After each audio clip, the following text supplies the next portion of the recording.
6h12, le soleil vient de se lever, l'air est frais, les nuages d'un blanc éclatant sont magnifiques, de belles odeurs florales viennent chatouiller la narine droite. Peng, 6 ans, qui pèse 23 kg pour 116 cm, court déjà depuis 42 minutes. Ce matin, comme tous les matins, en sortant du lit, après avoir fait une nouvelle fois le même rêve, il fait très souvent ce même rêve, il avale les kilomètres. Mais ce n'est pas ce qu'il déteste. Je ne sais pas si on peut parler de lit, parce qu'il n'y a ni matelas, ni sommier, ni structure, ni drap, ni couverture, ni même un oreiller. Il dort pratiquement à même le sol, sur un espèce de tapis de feuilles tressées qui recouvre ce qui s'apparente à une dalle de béton en utilisant son bras droit comme oreiller. Autant vous dire que si vous ou moi essayons ce pseudo-lit, on se réveillerait pour peu qu'on arrive à trouver le sommeil, tremblotant, les doigts recroquevillés, engourdis par le froid, avec un dos en compote, un violent torticolis et un bras paralysé. Mais ce n'est pas ce qu'il déteste. Peng est un enfant thaïlandais qui habite dans un petit village reculé du nord-est de la Thaïlande. C'est un boxeur presque entre guillemets professionnel. Non pas par choix, par passion ou par envie, mais simplement parce qu'il doit nourrir sa famille. Il vit avec son grand-père et son grand frère de 7 ans qui est lui aussi boxeur. Sa famille est tellement pauvre que ses parents ont dû migrer à Bangkok, la capitale, pour gagner leur croûte. Peng et son frère n'ont pas vu leurs parents depuis plus d'1 an. D'ailleurs, ils ne les verront très probablement que dans 2 ou 3 ans, parce qu'il faut du temps avant de rembourser le voyage, les frais et de générer une épargne suffisamment intéressante pour rentrer. Étant donné que leur grand-père est âgé, il ne peut pas travailler, les enfants ont très vite appris ou ont été contraints d'apprendre à être autonomes. Autonomes dans le réveil, les tâches ménagères, la préparation des repas, la toilette, etc., etc. Bref, dans un grand nombre de domaines. Après la séance de footing ou de running, qui dure en général entre 1 heure à 2 heures, le petit Peng se rend au ring du village pour perfectionner son art, le Muay Thai, l'art martial national. Le gamin et son frère s'y entraînent matin et soir 7 jours sur 7. À seulement 6 ans, c'est déjà un champion régional. Oui, il fait déjà des combats depuis presque 1 an. Oui, il a commencé à combattre à l'âge de 5 ans. J'ouvre une parenthèse, je ne suis pas là pour porter un jugement, dire que c'est bien ou mal. Pour l'instant, au lieu de donner mon avis, je préfère relater les faits et vous laisser tirer vos propres conclusions. Parce que ce n'est pas le sujet du jour. J'aime bien être pragmatique, il y a tout un tas de paramètres à prendre en compte pour être objectif, comme la culture, les biais cognitifs, le contexte familial, la situation géographique, le statut social, l'aspect économique, le poids des traditions, les croyances et bien plus encore. Parenthèse refermée. C'est un combattant redoutable et redouté. Il a remporté 43 combats sur 44. Sa réussite, il la doit essentiellement à son pourquoi fort et à sa discipline de fer. Peng est motivé. On peut se demander si à 6 ans il a le choix. C'est plus une question de survie pour lui et pour sa famille. Parce que dans son village, il n'y a guère de possibilité de gagner sa vie. Surtout si vous n'avez pas de terre cultivable ou un physique vous permettant de travailler dans les champs. Peng gagne en 15 minutes, s'il remporte le combat, l'équivalent d'1 mois, parfois même 2, de salaire dans la région. De quoi s'assurer et assurer à sa famille plus de tranquillité, de confort et moins de stress. Mais avant d'en arriver là, le gamin a dû affronter les réveils quotidiens, les interminables footings, la faim, la fatigue, la souffrance, la douleur, la peur, etc.,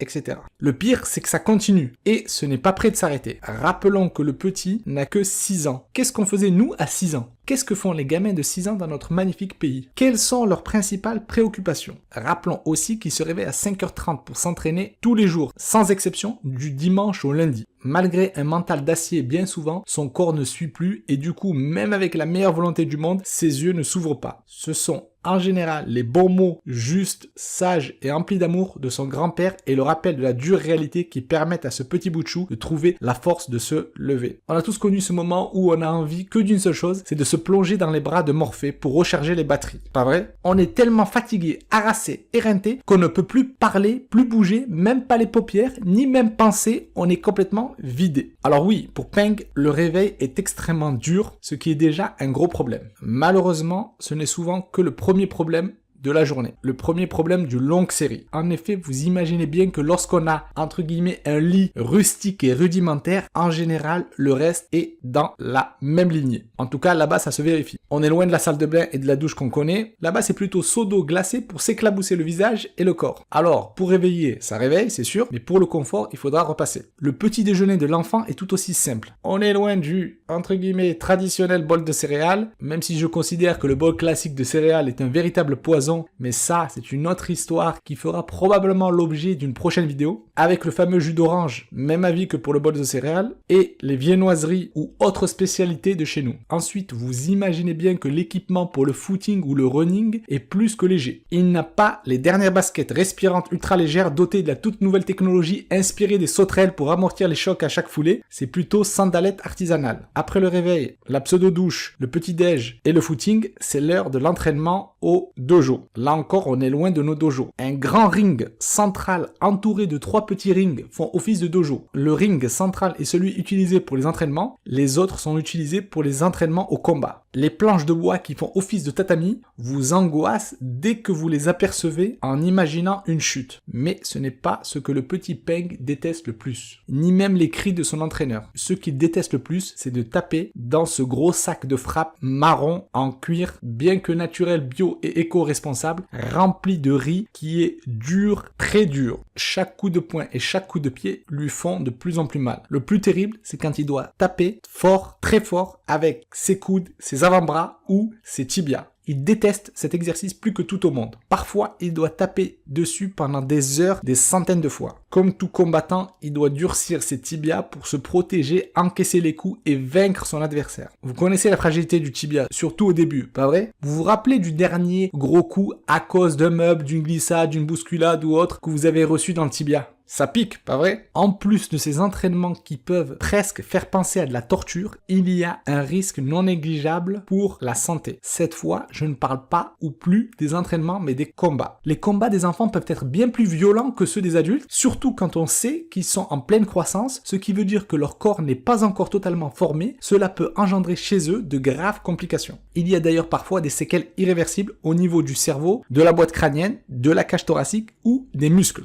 Peng prend de gros risques en combattant et encore plus en combattant régulièrement. Le gamin doit parfois combattre à 23h. Il peut même avoir 2 ou 3 combats dans la même soirée après avoir encaissé une longue série de coups, tous plus violents les uns que les autres et après avoir dépensé une énorme masse d'énergie. Sachant aussi qu'entre les entraînements du matin et ceux du soir, le petit Peng doit aller à l'école. Bon, entre nous, il passe le plus clair de son temps affalé sur son siège, la tête posée sur ses bras croisés, et dort pour essayer de récupérer de ses longues journées éprouvantes. Mais son grand-père tient absolument à ce que son petit-fils aille à l'école pour s'instruire, se sociabiliser et s'amuser. À chaque fois qu'il rentre à la maison, même s'il est totalement exténué, il espère toujours que son rêve va se réaliser. Il rêve souvent de voir ses parents sourire debout devant lui, habillés de vêtements colorés, très propres, lui sourire, les bras ouverts, prêts à lui faire un gros câlin. Ses parents lui manquent terriblement. Fort heureusement, le respect, l'estime et la reconnaissance de son entraîneur, la complicité fraternelle, le soutien de ses camarades de classe et l'amour intarissable, inépuisable de son grand-père lui permettent de trouver de la motivation, de l'énergie et de l'optimisme. Peng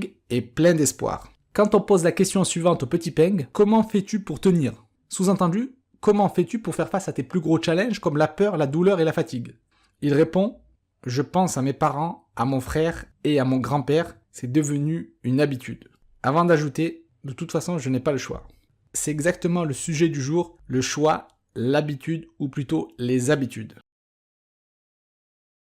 Pourquoi les habitudes ou plutôt les bonnes habitudes sont indispensables? Tout simplement parce que, en tant qu'être humain, nous sommes des êtres routiniers. Nous dormons, nous nous levons, nous mangeons, etc., etc.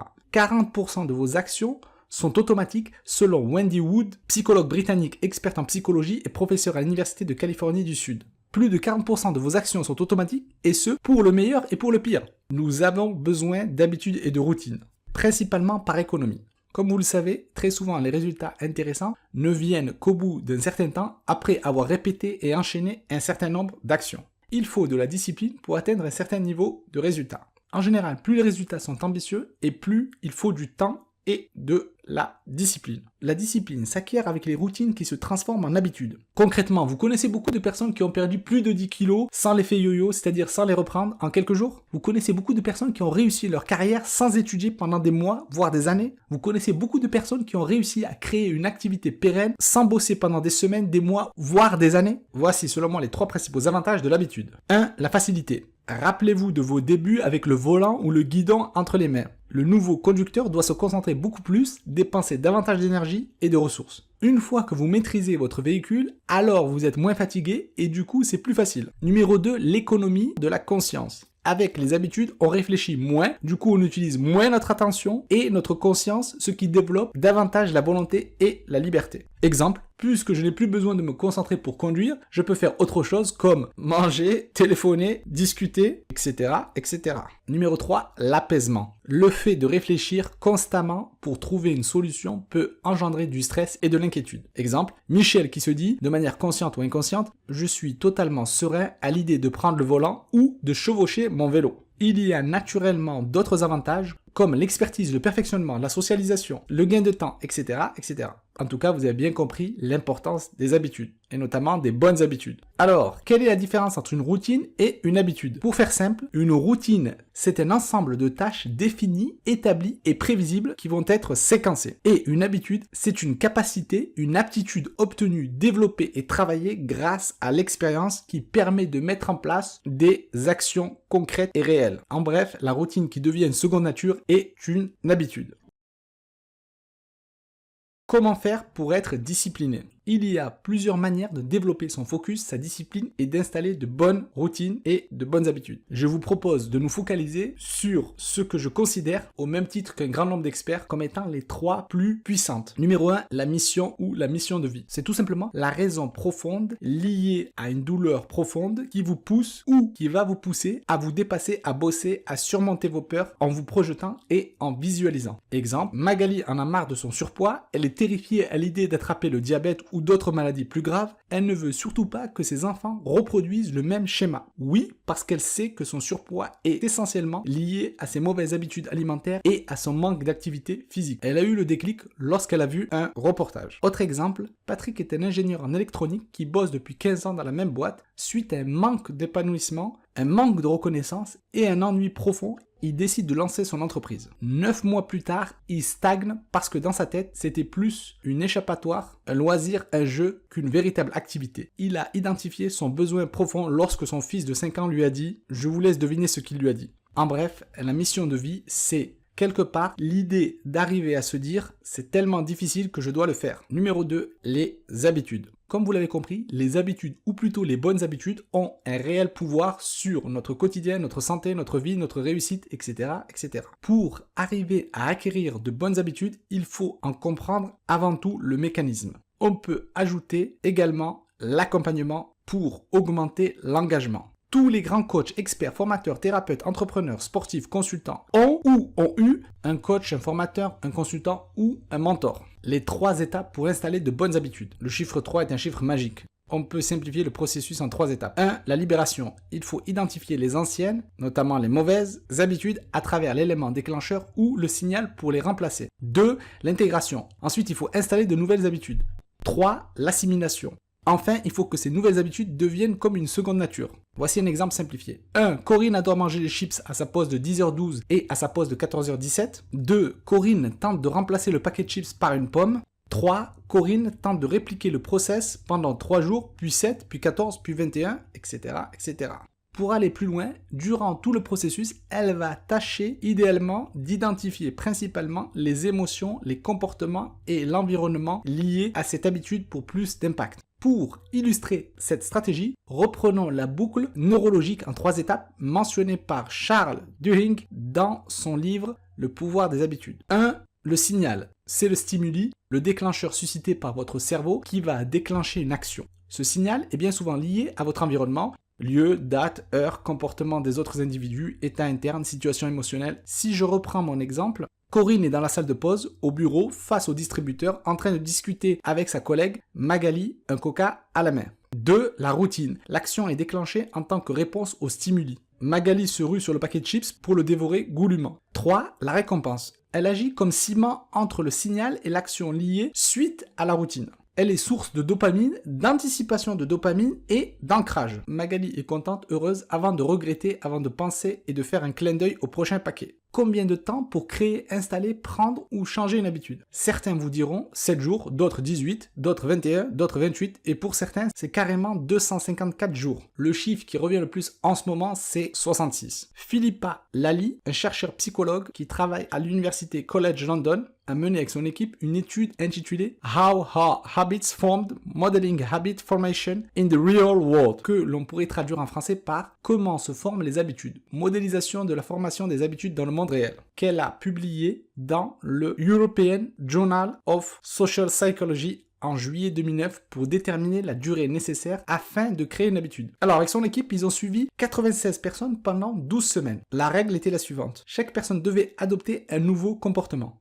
Chaque individu était libre de choisir le niveau de difficulté. Certains se sont contentés de tâches simples comme le fait de simplement s'assurer d'avoir apporté leur bouteille d'eau pour le déjeuner, quand d'autres optaient pour des challenges plus complexes comme le fait de courir 15 minutes tous les soirs après le dîner. Verdict, c'est ce fameux 66 qui est ressorti. Il faut en moyenne 2 mois ou 66 jours selon l'étude pour changer un comportement. Depuis, notamment dans le monde anglo-saxon, c'est, on peut le dire, la référence centrale. Ce qu'il faut retenir, c'est que c'est une moyenne. Cela, bien évidemment, peut varier. En effet, sachant que dans l'étude, l'écart oscillait entre 18 jours pour les plus rapides et 254 jours pour les plus lents. La bonne nouvelle est que le docteur Philippa Lally a découvert et confirmé ce que je constate régulièrement avec les personnes que j'accompagne, les écarts ne sont pas rédhibitoires, dans le sens où le fait de rater une occasion n'affecte pas sensiblement le processus. En clair, inutile de vous flageller, vous morfondre ou vous culpabiliser si vous brisez la chaîne exceptionnellement de temps à autre. Ce qu'il faut également retenir, c'est que, quoi qu'il en soit, ça nécessite du temps et des efforts. En moyenne, 2 mois. La grande question maintenant est comment savoir quand la routine est devenue une habitude? Pour y répondre, je vais m'appuyer sur une citation d'un expert en leadership, Robin Sharma, qui a écrit dans son livre « Le moine qui vendit sa Ferrari » la phrase suivante. « Tous les changements sont difficiles au début, désordonnés au milieu et délicieux à la fin. » En clair, le jour où vous avez plus de mal à ne pas faire plutôt qu'à faire, alors la routine est devenue une habitude. Exemple, le sportif qui, même s'il est fatigué, ne peut s'empêcher de faire sa séance de sport parce qu'il sait qu'il se sentira beaucoup moins à l'aise dans ses baskets s'il n'y va pas plutôt que l'inverse. En clair, lorsque la routine devient plaisante, alors il y a de fortes chances qu'elle soit devenue une habitude.